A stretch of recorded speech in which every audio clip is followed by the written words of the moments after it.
వి gold trusted gold buyers. మీరు తాకట్టు పెట్టిన బంగారాన్ని విడిపించి ఈ రోజు ఉన్న మార్కెట్ ధరకు కొనబడును.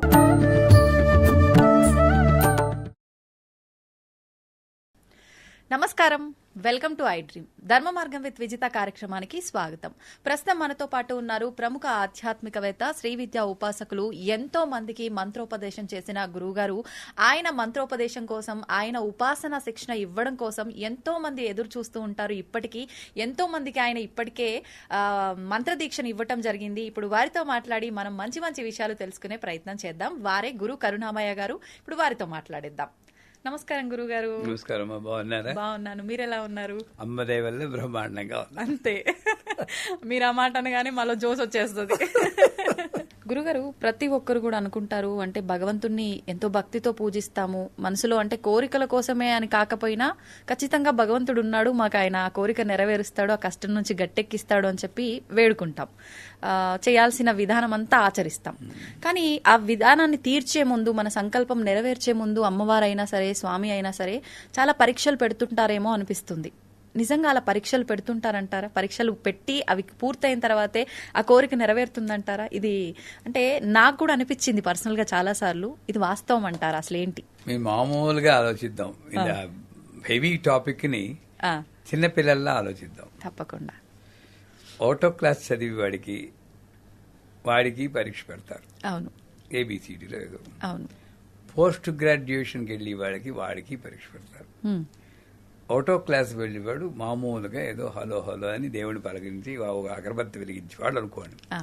నేను అమ్మవారిని ప్రసన్నం చేసుకోవాలి, ఆవిడ వల్ల నేను అశేషమైనటువంటి ఆధ్యాత్మిక జ్ఞానాన్ని పొందాలి, పుణ్య కీర్తిని సంపాదించాలి, ఇవన్నీ భావనలతో నేను ఉపాసన చేస్తే మరి వీడికి నిజంగా అటువంటి వాల్యూ, అర్హత ఉందా లేదా అని పరీక్షించాల్సిన ఒక సిస్టమ్ ఒకటి ఉంటుంది కదా. అవును, అంతే కదా. సో అర్హతను నిర్ణయించడం కోసం ఒకటి. రెండోటి, a person who takes difficulty as an opportunity is a saint, who takes opportunity as a difficulty is a normal person అంట. నాకు పరీక్షని ఎవడికి పరీక్ష పెడుతుంది? ఒక చిన్న విషయం, మా గురువు గారు నవావరణ పూజని శ్రీ విద్యలో చాలా కష్టమైన లాస్ట్ పూజ అనమాట. అది న్యాయంగా చెప్పాలంటే 16 గంటల పూజ. మా గురువు గారిని censor cut cut cut cut అని ఇది ఎక్కలేదు మనకు అక్కలేదని 4 గంటలకు కుదించారు. కుదించి మాకు ఇంకా నేర్పలేదు. నాకు ఒక పుస్తకం ఇచ్చే రోజు, సుబ్బు, నన్ను సుబ్బు అని పిలుస్తారు ఆయన, సుబ్బు నువ్వు ఇది రేపు చేస్తున్నావు అన్నారు. అప్పుడు కొంచెం యంగ్ ఏజ్ కదా, ఉక్రోషం వచ్చింది. కనీసం పూజ పేరైనా చెప్తారా, మాకు టీచ్ చేయడం మాట అటుండండి, పేరైనా చెప్తారా అని అడిగాను.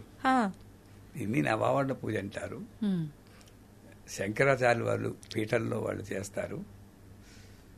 ఓహో, దానికి ట్రైనింగ్ లేదు, నేను చెయ్యాలి. రేపే మళ్ళీ 200 మంది వస్తున్నారు, కామాఖ్య పీఠంలో నువ్వు చేస్తున్నావు. ఎంత పెద్ద పరీక్ష అండి. కానీ మా గురువు గారి ట్రైనింగ్ వల్ల, మా అమ్మ ఇచ్చిన ట్రైనింగ్ వల్ల ఏదో నాలో కెపాసిటీ లేకపోతే మా గురువు అంత పరీక్ష పెట్టడు, ఆయనే ఇస్తాడు స్ట్రెంగ్త్ అన్నారు. మార్పు నాలో వచ్చింది. సూపర్. నేను చెయ్యాలి పరీక్షలా పెట్టుకోలేదు, నేను ఒక ఛాలెంజ్, ఒక అవకాశం తీసుకుని నేను ఎలాగైనా సరే దీన్ని సాధించాలని ఆ రాత్రంతా ఫిజిక్స్ కెమిస్ట్రీ చదివినట్టు చదివేశాను. మర్నాడు చేసాను 200-300 తప్పులతో చేస్తుంటాను.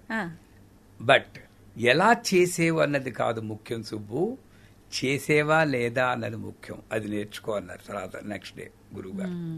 అంచేత పరీక్ష అన్నది లేకపోతే నీకు అసలు ఆ స్థితికి వెళ్ళడానికి వాల్యూ ఉందా లేదని ఎవాల్యుయేషన్ లేకుండా నువ్వు అక్కడికి వెళ్ళినా నీకు ఉపయోగం ఉండదు.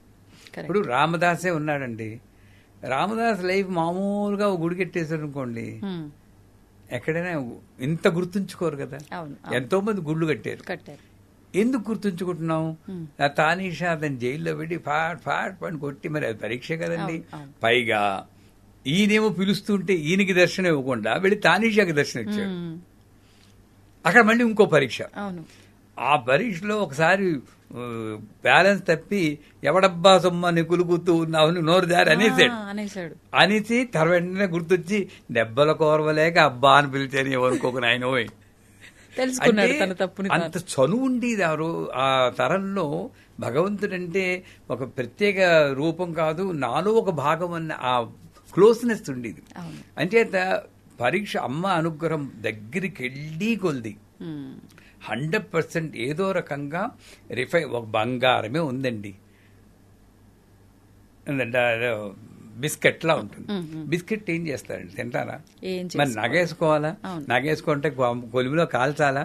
నీకు ఒక రూపు ఇవ్వాలంటే బంగారాన్ని ఎలా కాలుస్తున్నావో అలాగే నీకు ఒక రూపు ఇవ్వాలంటే అమ్మ కూడా నిన్ను అలాగే కాలుస్తుంది. అంటే బంగారంలా కాదు, పరీక్ష పెడుతుంది. నేనేమనుకోవాలి, పరీక్షలు వచ్చి కొలిది ఎంత పాండవులకి ఎంత పరీక్ష రాలేదు. కుంతిదేవుంటుంది వచ్చి జన్మ అంటున్నా కూడా నాకు ఇలాంటి జన్మ ఈ తల్లి, ఎందుకంటే ఎంత బాగా నీవు దగ్గరయ్యావు అని అనుకుంటుంది కదా. అంచేత పరీక్షల్ని నేను అమ్మకి దగ్గరయ్యే ఒక ఉపకరణం కింద నేను భావిస్తే నేను పరీక్ష కింద భావించను. ఎన్ని పరీక్షలు పెట్టారు మా గురువు గారు కానీ నా జీవితంలో కానీ విపరీతంగా వచ్చాయి. పెద్ద టాపిక్ అది. అంటే పరీక్ష పెడుతుందా అంటే 100% పెరుగుతుంది. మరి నువ్వు కోరుకున్నది లేదా నోరు మూసుకుని మామూలుగా ఒకరి తెలుగుతూ కూర్చో, పర్లేదు, నేనేమీ పరీక్ష పెట్టాను. కానీ ఇక్కడికి రావాలి అంటే వారు చదివితే పుణ్యకీర్తి సంపాదించి అమతిర్మేధ శృతి స్మృతిరంతమా పుణ్యకీర్తి పుణ్యలభ్య. పుణ్యకీర్తి ముందు అమతిర్మేధ శృతి స్మృతి అన్న పదాలు ఉన్నాయి. అంటే నువ్వు ఏ ఆలోచన వచ్చినా సరే దానికి లొంగకుండా ఈ ఆలోచన అమ్మ వల్లే వచ్చింది, ఆలోచన ముందు అమ్మ ఉంది అన్న స్థితికి నువ్వు చేరాలి. దానికి పరీక్ష పెడుతుంది. శృతి స్మృతి, వేదము ఉపనిషత్తు చదువుకోవాలి. చదువుకోవాలంటే నీ కంటతా వచ్చిందంటే 64 ఏళ్ళు పడుతుంది 4 వేదాలు పట్టుకుంటే అనేది ఎవరో చెప్పారు. 16 ఏళ్ళు ఒక వేదానికి. అంత వయసు మన దగ్గర లేదు. అంటే వేదం వచ్చిందా అని చూడకుండా వేద సారం నీకు వంట పెట్టిందా అని అక్కడ పరీక్ష పెడుతుంది. శృతి శృతి అనుత్తమ, నువ్వు మామూలు వాళ్ళగా ఉన్నావా లేక యునిక్ గా ఉన్నావా? రోడ్డు మీద ఎవరు గిలగలా కొట్టుకుంటూ ఉంటాడు, నువ్వు వీడియో తీసి యూట్యూబ్ లో పోస్ట్ చేసుకుంటున్నావా లేక వాడికి ఏమైనా సాయం చేస్తున్నావా? ఆ పరీక్ష పెడుతుంది. రేపు నీకు ఒక పరీక్ష పెడుతుంది. అనుత్తమ నువ్వు, ఎందుకంటే ఒక చరిత్రలో మిగిలిపోతావు. ఎంతమంది గుర్తుంచుకుంటున్నారు? మనం పోయామనుకోండి, ఎంతమంది గుర్తుంచుకుంటారండి? మన ఫ్యామిలీ మెంబర్సే 10 నెల రోజులు 3 నెలలు గుర్తుంచుకున్న తర్వాత మళ్ళీ మామూలే అయిపోతుంది. మళ్ళీ రమణ మహర్షి, రామకృష్ణ పరమహంస, శంకరాచార్యులు వాళ్ళని ఎంతమంది గుర్తుంచుకున్న? మహాత్మా గాంధీ వాళ్ళు యూనిక్ పర్సనాలిటీ. వాళ్ళు ఎంత అనుభవించారు, జైళ్ళకి వెళ్ళారు. క్యాన్సర్ వస్తే ఆ పురుగు కింద పడిపోతే మళ్లీ పురుగును పీచి పెట్టారు. ఏమీ మామూలుగా ప్రాపంచికంగా మనం అనుభవించేది ఏది అనుభవించలేదు. అదే పెద్ద పరీక్ష వాళ్ళకి. చేత పరీక్ష పెడుతుందా అంటే 100% పెడుతుంది. కానీ ఆ పరీక్ష తట్టుకునే శక్తి కూడా ఆవిడే ఇస్తుందన్న నమ్మకంతో ముందెళ్తే పరీక్ష ఒకసారి దాటి అటు వెళ్ళేవా ఆ చంద్రార్కం మనం ఉంటాం. అది మాత్రం సత్యం. నా జీవితంలో మొట్టమొదటి గురువుగారి దగ్గరికి వస్తే నేను నీ జీవిత లక్ష్యం ఏమిటంటే చాలా రోజులు కొన్ని వేల మంది నన్ను గుర్తుంచుకుండాలి, మంచిగా గుర్తుంచుకుంటూ ఉండాలి. వీడురా ఇదిరా జీవితం అనుకుంటే అన్న జీవితం నాకు వచ్చేటట్టు అనుగ్రహించండి నన్ను. సూపర్. ఎందుకంటే నాకేం కోరికలేదు. కానీ చాలా తక్కువ ఆలోచిస్తారు ఇలా కదా గురుగారు? అంటే గురువు ఇచ్చిన అనుగ్రహం అదృష్టం అనుకోండి. అలా అదే, అంతకన్నా లేదు నాకు ఏమి. ఇప్పుడు కూడా అంతే. ఇప్పుడు నాకు తృప్తే. నేను వెళ్ళిపోయినా కూడా తరతరాలు నన్ను అనుకుంటూ ఉంటాను. నాకేం బెంగలేదు. వెనక్కి తిరిగి చూస్తే తృప్తే గానీ నాకు బెంగలేదు. ఆ జీవితం రావాలి అంటే నేను పడ్డాను, ఎన్ని పడతాం విపరీతంగా పెద్ద పెద్ద స్వామీజీలు, శంకరాచార్యులు వారు వాళ్ళందరూ పడ్డారు. అగ్ని ప్రయోగం జరిగింది ఆయన మీద. ఇవన్నీ తట్టుకుని అమ్మ అనుగ్రహంతో నిలబడ్డాడు గనుకనే ఇంతెందుకు ప్రహ్లాదుని తీసుకోండి. అవును, హిరణ్యకశిపుడు ఎన్ని హింసలు పెట్టలేదు, ఒక్కసారైనా మానేడా? మన వాళ్ళు మా ప్లేస్ లో ఉంటే బాబోయ్ సరెండర్ అయిపోతాం కదా. దేవుణ్ణే తిట్టేస్తుంటారు. చివరికి ఎలాగా సినిమాలు చూపిస్తాడు, కిందకి పడిపోతూ ఉంటే ఆ నేల మీద టచ్ చేయదాకా పట్టుకోడు. అవును, అంటే ఎంత పరీక్ష అండి అది. మరి ఇతను భక్తుడని తెలుసు, అక్కడి నుండి పడేటప్పుడే పట్టేసుకోవచ్చు కదా. కిందకి పడి దాకా నువ్వు నమ్మకం పెట్టుకుంటావా, అప్పుడే నేను దొరుకుతాను. ఇవన్నీ మనకి నిదర్శనాలు. చేత మనం మన జీవితంలో అటువంటి పరీక్షలే వాళ్ళు తట్టుకున్నారంటే ఇవన్నీ చిన్న చిన్నవే అనుకున్నామా ముందుకెళ్తాం. అద్భుతం గురుగారు, నిజంగా ప్రతి ఒక్కరు ఈ భావనతో ఉండాలి.